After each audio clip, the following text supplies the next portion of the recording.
Hi guys, and welcome to our repairs webinar. My name's Jay and I'm a community engagement advisor. Joining me is Caroline Hand, Head of Community Services, and Martin, Repairs Services Manager. Hello, welcome. My name's Caroline Hand. I'm Head of Community Services for Richmond Housing Partnership. Today we're just going to go through the repairs, improving services to you, and it's all about our exciting new repairs contract. Jay's going to give you a little bit of the technical stuff about how to get involved, how to give us any questions, and kind of the housekeeping of the presentation. Martin will go through the presentation, and there'll be an opportunity during the presentation or at the end for you to give us your questions. So if Jay, do you mind just doing the housekeeping and the technical bit for us? No, not at all. Okay guys, for those of you who haven't logged in before, I'll just explain how you can talk to us during the presentation. So you should see a box on the GoToWebinar software when you logged in that's called chat. And through there you can type any questions to us. If you can't see it, there might be a little plus sign next to the chat box, and if you just click that little plus sign, it should open up, and you can type any questions into there. If you don't feel comfortable using the chat function for whatever reason, you can email us at community@rhp.org.uk. That's community@rhp.org.uk, and we can answer your questions via that method too, whichever works for you. I think that's about it. I'll hand over to Caroline and Martin now, and we'll get the presentation started. Okay, so Martin, let's tell us a little bit about yourself. Me, okay. My name is Martin Baines. I'm the Repair Services Manager for RHP. I've worked for RHP this will be my 13th year. Lucky the son. So I started just after RHP formed. I think RHP formed in 2000, so I joined in 2001, just before we took on the first Mears contract all those years ago. I started off in repairs, so I started off before we had the first contract with Mears. So I was working in the repairs team where we had probably about 15-20 contractors all doing sort of similar things. So I think I had one of those big Rotodexes on my desk. Lots of different choices of contractors. Yeah, so it wasn't really a responsive repair service as such. So it took a long time to sort of get things done. So so we took a brave decision. Actually, back in those days, it was really quite a brave decision to bring in one specialist repairs contractor to do all the day-to-day repairs, and we kind of never looked back after that, actually, having that one repairs contract. I think Mears were our first client. I think we were one of the first people in social housing, or especially around that kind of business, to actually bring in a long-term partnering arrangement with a contractor. But the one thing from the day you're telling us about your long service, especially with RHP, you've had lots of time to listen to our customers. You've obviously lessons learnt along the way. And you should actually know what our customers want, and I'm hoping that the presentation that you have before us can prove that. I hope so. I mean, again, I never worked in social housing. I came from a customer service background. I worked for Bupa before that, so I always kind of have an idea what great customer service look like, and actually it's kind of evolved over the last 10, 11 years. So I remember the first day of the contract 10 years ago, looking at today, it's evolved, it's a lot different. So like I say, we've taken a lot of, we've listened to a lot of customers' views, and that's shaped our service to what we actually deliver now. And again, it's shaped the new contract that we've got now. So I think in the last 10 years, I think we've done something like 200,000 repairs. So we should be quite experienced with what we do at the moment. So. Okay then, so let's go. Okay, this is probably the kind of technical bit. This is where I kind of go through how we actually procure the contract. So it's a 10-year contract we've just come on, and the reason for a long-term contract is why was the original one for 10 years? I think it seems a long time to be with one person. It is. I mean, back I think it shows a commitment both from RHP and Mears that actually, you don't get deliver a great repair service overnight. And actually, one of the greatest things about having a long-term partner agreement, as you say, is we signed a 10-year commitment, and actually, we've developed some great services over those 10 years. And again, you can control the costs with a 10-year agreement. You can bring in some good value for money initiatives, and rather than having, like I say, 15, 20 different contractors all kind of fighting for business. You have one contractor delivering a great service. So I mean that was the idea then, and both organisations, RHP and Mears, have both grown on that basis. So as you said, 200,000 repairs is roughly, a lot of repairs. Probably, yeah. Actually, it seems like a lot more, but so I think I've just gone back another slide. So if I talk about what the process is around choosing a new contractor, we started the process probably around. If I go a bit too technical, give me a nudge. Yes, we'll try to. So we started around about a year ago, 18 months ago, looking at re-tendering for a new 5-10 year partnering agreement with a new contractor. There was no decision made overnight. It took over 12-18 months to actually come to a decision. It's one of the biggest things that the organisation's done is actually it's buying a 5-10 year contract. So we had to get it right, and not only did we have to get it right, but legally we had to follow the correct process. So we sent out an expression of interest back in January 2012, and what that is, that's a notice to the industry to say that RHP was looking for people to partner a 5-10 year contract, a long-term partner agreement for deliver our repairs and maintenance service. Once we'd sent that out, we received 20 responses, so 20 contractors contacted us to say they were interested in in that agreement.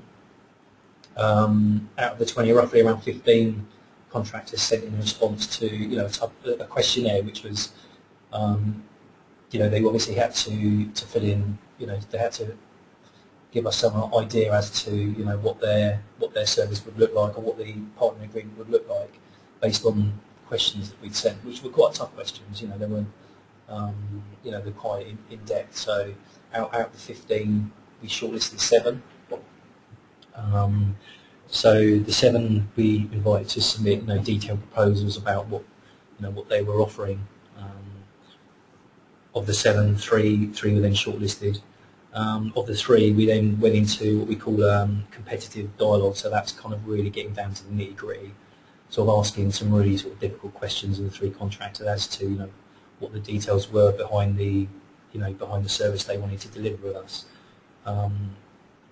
We then asked them to submit their best offer, if you like, and after visiting each one, we selected Mears as our preferred contractor. So this all happened over sort of 12-18 months. So it was quite a thorough process, and I think we've come to the right decision.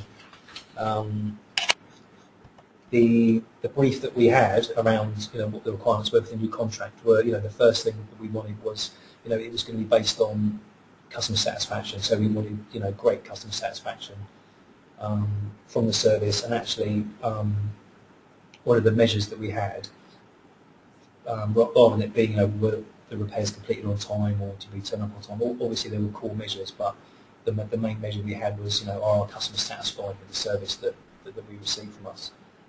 So that was the main the main points that we had, was that we wanted the service is based on great customer satisfaction. That's the result we wanted at the end of the day. So and we spoke to customers about it. We held some focus groups. We went round to the area panels, asked people for their views. And we actually wanted, we asked what is it they wanted to see out of the repair service in the next 5-10 years. And we got some some really good initiatives out of that. So there's no point in RHP's staff sitting in a room and coming up with the repair service that RHP wanted. It was actually based on what customers were telling us. So it's clearly very, very focused on what our customers wanted and what a repair service looked like to them.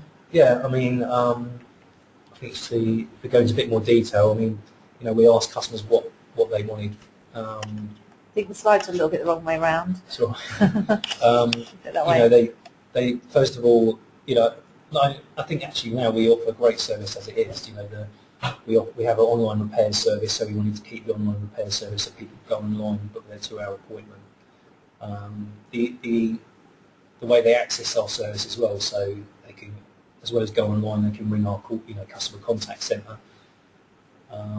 Answer I think average that 85% of all their calls they answer within sort of 15 seconds. So to get hold of us to report a repair, first it had to be the same as it is now, so really easy and accessible.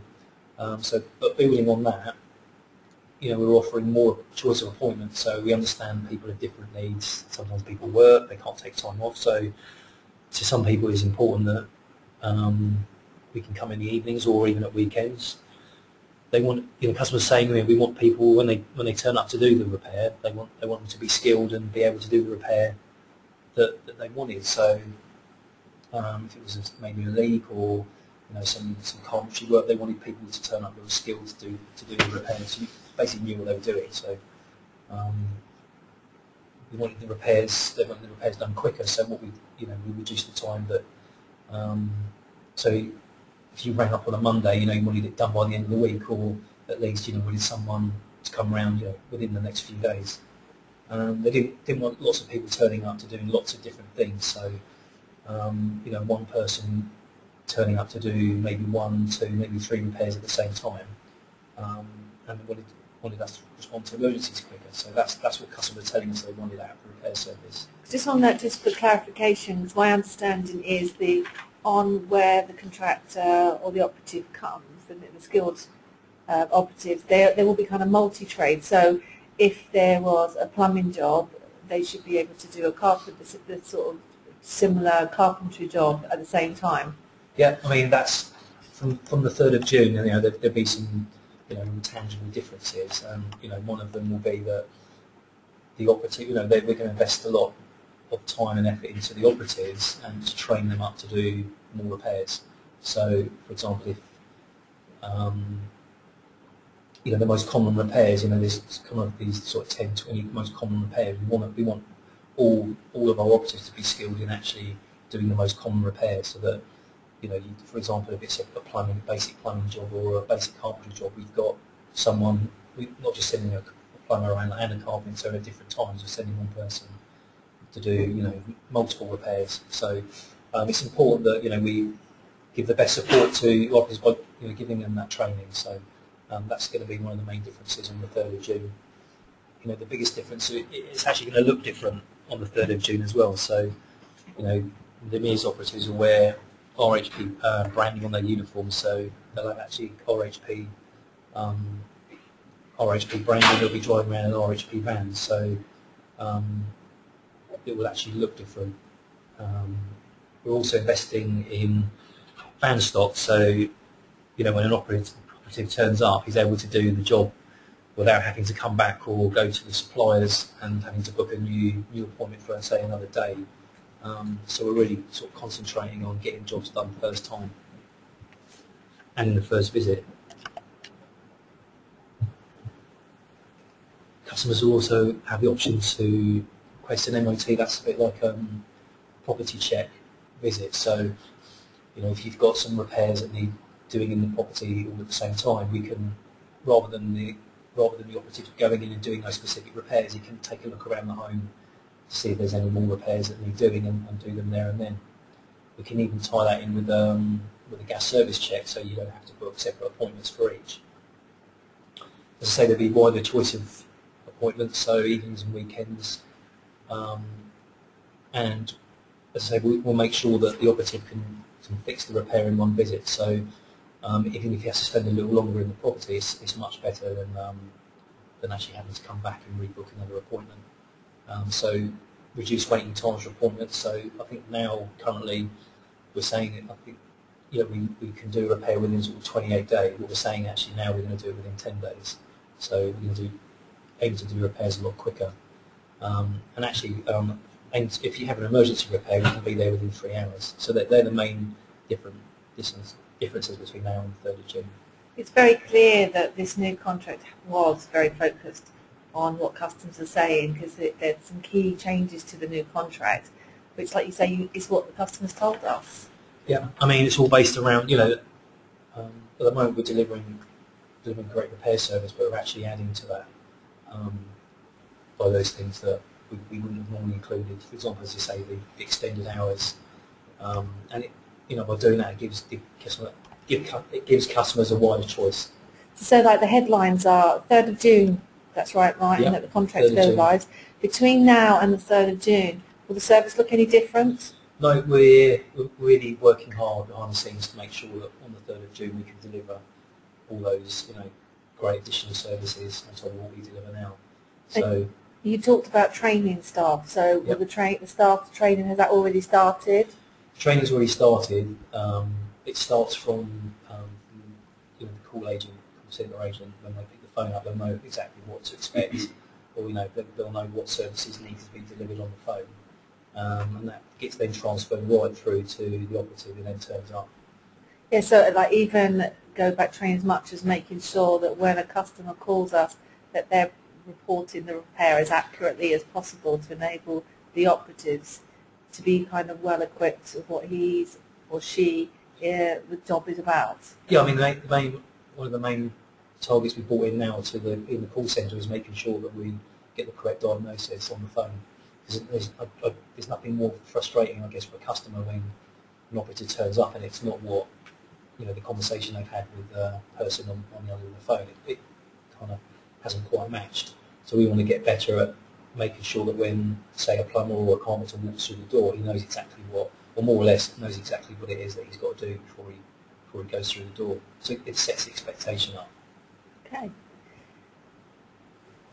So that is the end of your presentation. Thank you very much, Martin. There is an opportunity if anybody would like to send us in a question. We've got a couple here, but if you want to send us any more, please do. Jay, have you got the questions? Yeah, guys, don't be shy. Ask some questions. We have got a couple here, though. We'll go with the first one. And the customer wants to know, with this new contract, will it affect rents? Will rents go up? No, rents aren't. It won't affect the rent at all. I think the repairs, the rent's made up of a rent formula, which is so it doesn't. Which is applied annually. Yeah, we don't. None of our we won't put the rents up to pay for the repair service, not at all, actually. Okay, we'll take another question. What will happen to the existing workforce of Mears? We're actually retaining one of the agreements is that we'll actually retain the workforce that we've currently got. That's one of the. I think some of them actually come over from the council 10, 12 years ago. So, but what's really important for us is that we retain the staff that we've already got, because they know our properties, they build good rapport up with the customers. So they deliver great service as it is today. So we want to build on that and actually invest in them to do more repairs and to those behaviours that we would expect from an RHP member of staff. We're actually training the Mears officers to deliver that as well. So we have that continuity with continuity, yeah. And actually, one of the things we want to build into the new contract is that with customer, again, around customer choice. So if a customer wanted a certain operative to attend to their repair, we can schedule that in, and that's one of the additional services we'll be offering actually. Because I say in my experience, talking to customers, they actually do like the Mears operatives, so they really, really are quite happy. All right, we've got another question that's just come in. Quite an interesting question. Can leaseholders use the service for their own repairs instead of using other contractors, repairs people? It's something we're actually looking at to provide homeowners with additional chargeable services. So it's not something we're able to offer at the moment, but it's something we're definitely looking at in the future. So watch this space. Yeah, I mean I get a lot of questions from homeowners saying that because some of them sublet their properties to other tenants, and by doing that they have to carry out a annual gas safety check. I get a lot of requests from homeowners requesting that service from us because that's the sort of thing we do for our tenants. So again, that maybe that one thing that we start doing, and then they're building onto other services. So that sounds really exciting. Yeah. Got one more question. How will Mears be more convenient for customers? I mean, I guess this question just wants the headline. So you mentioned wider choice of appointment times. Yeah. Like again, it's we do have to respond to customers' needs, and that's what our repair service is built around. And there are people that work and that can't access our services traditionally during the day. So we've responded to that by offering evening appointments during the week up till 7, 8 o'clock, I guess, and also Saturday appointments as well. We've got another question in now. Will this new contract improve the way estimated communal works charges are estimated for leaseholders? So yeah, I mean, like with any... That would be more for like communal repairs, I assume, where some of those are recharged to leaseholders. Yeah. So communal doors, lighting. Yep. I mean, I'm not 100% around how they estimate it, but we have you can actually go on to online services to provide. If you live in let's say a block of flats or an estate, you can actually access that blocks, and you can actually see what repairs are being carried out on that block. How you estimate that, I don't know, but that's certainly a question we can get back to that person on. Yeah, we have everyone's email addresses, so any questions like that we can't give a full answer for right now, we will get back to you. But what that is definitely clear from the contract, what we said, is that we wanted more stuff to be done within the contract than an additional charge. So we're hoping that the bills should look better. I mean, I'm happy to look at that. That's something we need to improve on. Then that's something I'm happy to look at, actually. And then we can come back with a fuller answer. Okay, is there any more questions? We've got a few more minutes. If anybody wants to ask any more? So I think that you pick up generally, Martin, that people talk to you about that is definitely being covered in the contract through your focus groups. I think was there a theme that was coming out? Yeah, I think there is certain enhancements that we're making through the contract. One of them is what we call a guarantee card. So when an operative carries out a repair, they'll be giving to the customer, whether it's a communal repair or whether it's in someone's home, we can give a guarantee card, so the operative puts his name onto that card to say, we guarantee that for 6 months. That's really reassuring. Sounds great. So, and that's an operative putting his name to repair, and when you talk about homeowner or leaseholder repairs, then sometimes the homeowner's not always there. We can put a card through the door to say we fixed that light outside, or we've done that sort of communal repair.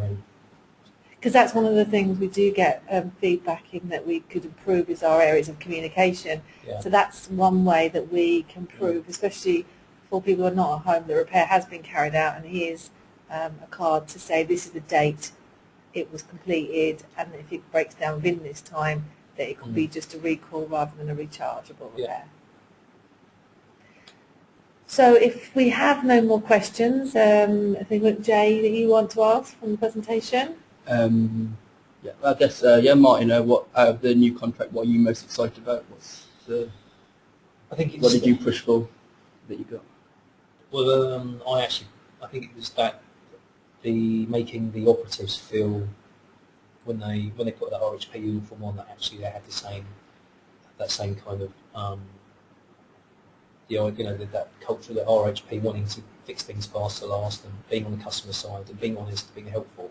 I wanted them to make sure that when they went through the door, they treated not just as the repair that's in front of them, but actually they went in there feeling like it's the customer's home, and actually it's not just about that repair, that it's about making them feel empowered that if there's something else they could do while they were there, that they actually did it, and it's not there's no red tape that needs to be. I'm coming in to repair this wash on the tap. Well, that's it. That's my job done. So I'm off. and actually it's having a conversation with the customer, and it's actually getting that rapport going. And it's not going to be an overnight thing, but actually by we feel that putting on that RHP uniform, they're going to feel, they will trust in them, if you like, with our brand. So we're on a journey again now for the next 5-10 years. So I'm really looking forward to some feedback on the new repair service, and it will look different, it will feel different, and just really looking forward to it actually. And we've been building up for it for a year now, and I just want to get on and deliver the service now. And if I can get as much feedback from that as I can, then it'd be great. I think that's a great place to wrap it up. If anyone does have any questions, I know it's been a lot of information we've given you right there. You can always email the community@rhp.org.uk email address, and we'll get back to you after the webinar. But from us, that's it. Have a good evening. Yeah, thanks for tuning in. Cheers, guys. Bye-bye.